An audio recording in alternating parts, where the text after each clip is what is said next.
1794, la France est déchirée à l'intérieur par la guerre civile. Elle est aussi menacée à l'extérieur par l'Europe des rois. Angleterre, Espagne et Autriche veulent écraser la Révolution. Les révolutionnaires peinent à réaliser leur république une et indivisible. La même année, répondant à la mission que lui a confiée l'Assemblée nationale l'année précédente, l'ingénieur Claude Chappe met au point le premier télégraphe destiné à accélérer les communications partout au pays. Les bras de la nouvelle machine communiquent des codes que répètent, comme des signaux de fumée, les militaires perchés sur leur point d'observation. Depuis le toit d'un pavillon ou au sommet du clocher d'une église, les messages, qui rebondissent d'un point à un autre, ne prennent plus que quelques heures pour être transmis, alors qu'il pouvait falloir plusieurs jours de cheval à un coursier pour délivrer leur pli auparavant. La Révolution pouvait ainsi, sur tout son territoire, commander, imposer et informer à distance. Depuis le printemps 2020, dans les universités à travers le monde, les enseignements se font aussi à distance. Le trimestre d'hiver 2021 ne sera pas différent à cet égard.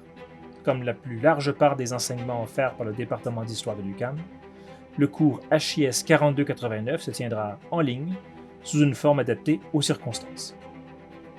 En effet, plutôt que de maintenir le cours sous sa formule habituelle, j'ai fait le choix de privilégier la période dite révolutionnaire, de la crise des absolutismes, de la seconde moitié du XVIIIe siècle jusqu'à la fin du Directoire, en décembre 1799.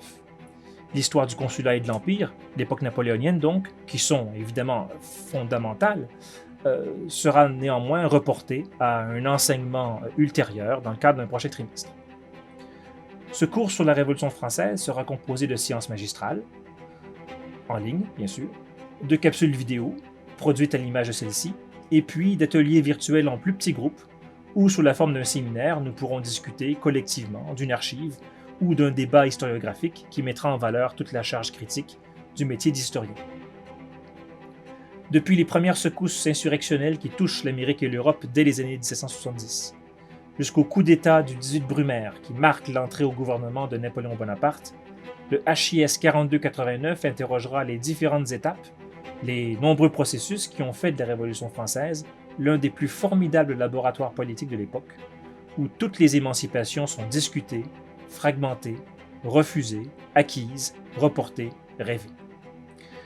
Parmi les thèmes qui seront abordés, nous discuterons des journées parisiennes et des basculements nationaux et internationaux qu'elles produisent, des députés et de la difficile invention de la démocratie en monarchie, de la Révolution comme guerre civile, comme guerre d'indépendance et comme république guerrière, des colonies, de la Révolution noire et de l'abolition de l'esclavage, des femmes, entre citoyenneté et république, des fêtes comme creuset de solidarité, d'espoir et d'émancipation, de démocratie bien sûr et de l'état d'exception en démocratie, de la guillotine, de la violence et de l'épuisante et puissante obsession des conspirations, de la révolution des images, entre la course aux commémorations et la guerre des caricatures, et du temps révolutionnaire, de l'écriture de l'histoire et du poids des mémoires concurrentes qui, à cet égard, traverseront l'ensemble des séances du trimestre.